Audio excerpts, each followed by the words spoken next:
Step into Value Zone. Value Zone. Hypermart. Bhatancheru. ప్రగతి భవన్లో appointment దొరకని వారందరికీ యశోద ఆసుపత్రిలో దొరుకుతోంది. అధికారంలో ఉన్నంత కాలం అప్పటి సీఎం కేసీఆర్ను చూడటం ఎవ్వరికీ కుదరలేదు. అదే కేసీఆర్ను చూసేందుకు ఇప్పుడు యశోద ఆసుపత్రిలో అందరికీ అవకాశం దొరికింది. ప్రగతి భవన్ దగ్గర ఎవరికైతే గేట్లు ఓపెన్ కాలేదో వాళ్ళందరికీ యశోద ఆసుపత్రి దగ్గర గేట్లు తెరిచి కనిపించాయి. నిజంగా ఈ మార్పును తీసుకొచ్చింది ఎవరో తెలుసా? అధికారం. అవును, కేవలం అధికారమే ఈ మార్పును తీసుకొచ్చింది.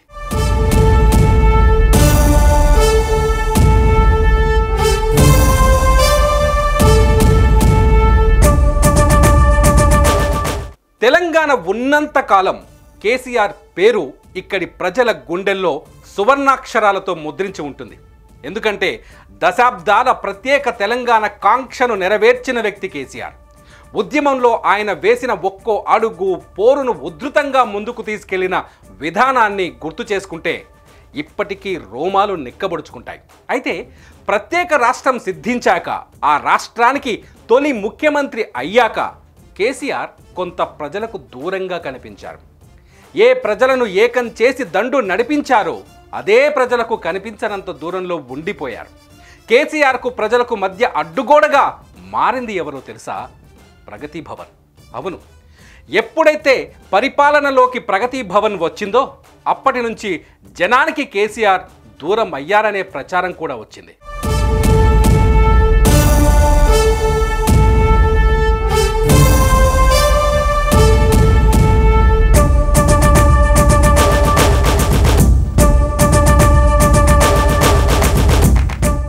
ప్రగతి భవన్లోకి అడుగు పెట్టాలి అంటే వారికి చాలా అర్హత కావాలి అనే భావన జనంలో బలంగా వెళ్ళింది.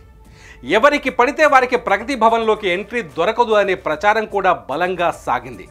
పరాయి పార్టీల నాయకులకే కాదు, ఇతర పార్టీల ఎమ్మెల్యేలకే కాదు, సొంత పార్టీ బీఆర్ఎస్ ఎమ్మెల్యేలు కూడా ప్రగతి భవన్లోకి వెళ్ళాలి అంటే చాలా అనుమతులు అవసరం అయ్యేవి అనే చర్చ కూడా అప్పట్లో జనంలో సాగేది. సీఎం కేసీఆర్తో మాట్లాడటం లీడర్లకే సాధ్యం కాని పక్షంలో ఇక సామాన్య ప్రజానికానికి సీఎం ఎలా కనిపిస్తారు?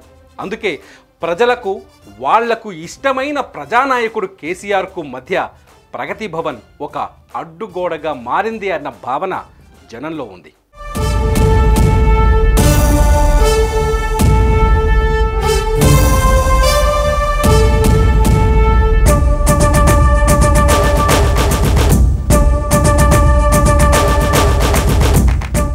కేసీఆర్ అంటే చాలామందికి ఇష్టం. కేసీఆర్ మాటలంటే జనానికి ఇంకా ఎంతో ఇష్టం.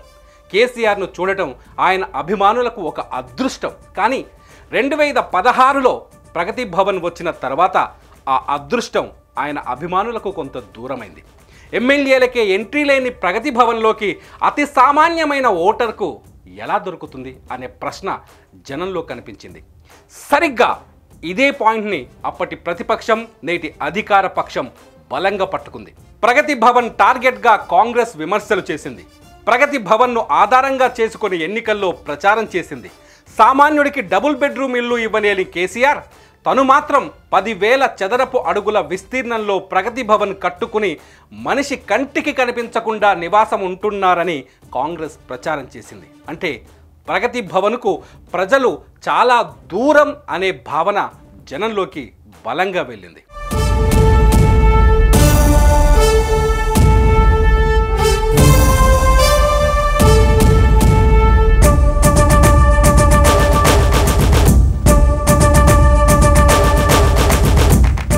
ఏ రాష్ట్రంలోనైనా సీఎం అపాయింట్మెంట్ దొరకడం కొంత కష్టమైన పనే. కానీ ఏ సీఎం అయినా ప్రజల అపాయింట్మెంట్ తీసుకొని జనంలోకి రావాల్సిందే. కానీ 9 ఏళ్ల పాలనలో సీఎం కేసీఆర్ చాలా తక్కువగా ప్రజలతో మమేకమయ్యారు. అయితే అధికారం పోయిన తర్వాత, ఎన్నికల్లో బీఆర్ఎస్ ఓటమి పాలైన తర్వాత మాత్రం కేసీఆర్ జనాన్ని కలుసుకున్నారు. కేసీఆర్ ఆసుపత్రిలో చేరకముందు ఎర్రవెల్లిలోని ఆయన ఫామ్ హౌస్కు నిత్యం భారీగా జనం తరలి వచ్చారు. జనాన్ని కలుసుకోవడానికి ఆయన ఏమాత్రం ఇబ్బంది పడలేదు. అంటే ప్రగతి భవన్లో ఉండి జనంతో కలవలేకపోయారు. ఫామ్ హౌస్కు వచ్చిన తర్వాత జనంతో కలవక తప్పలేదు.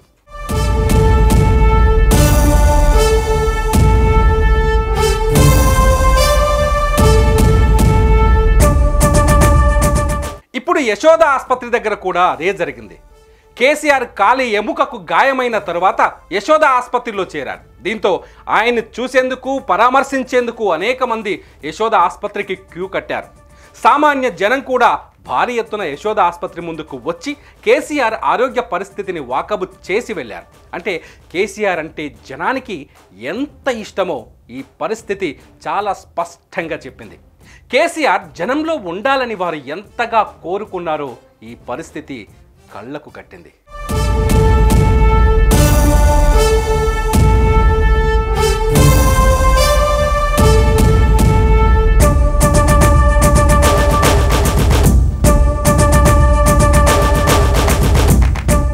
యశోద ఆసుపత్రిలో చేరిన తర్వాత కేసీఆర్ని కలిసేందుకు అనేక మంది విఐపీలు కూడా వచ్చారు.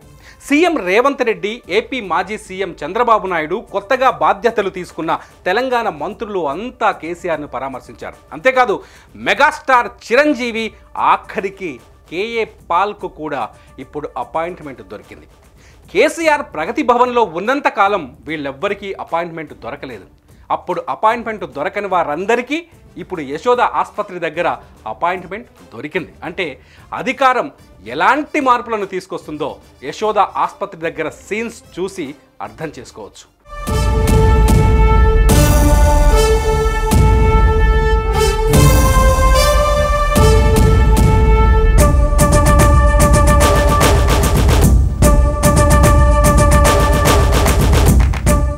ఎన్నికల్లో ఓటమి తర్వాత ప్రగతి భవన్ను వదిలి ఫామ్ హౌస్కు వెళ్లిన కేసీఆర్ ఇప్పుడు యశోద ఆసుపత్రి నుంచి నందీనగర్లోని తన స్వంత నివాసానికి వెళ్తున్నారని తెలుస్తోంది.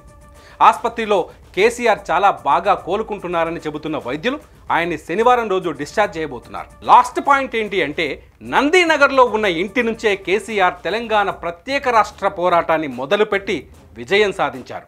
మళ్ళీ అక్కడికే చేరుకుంటున్నారు కేసీఆర్.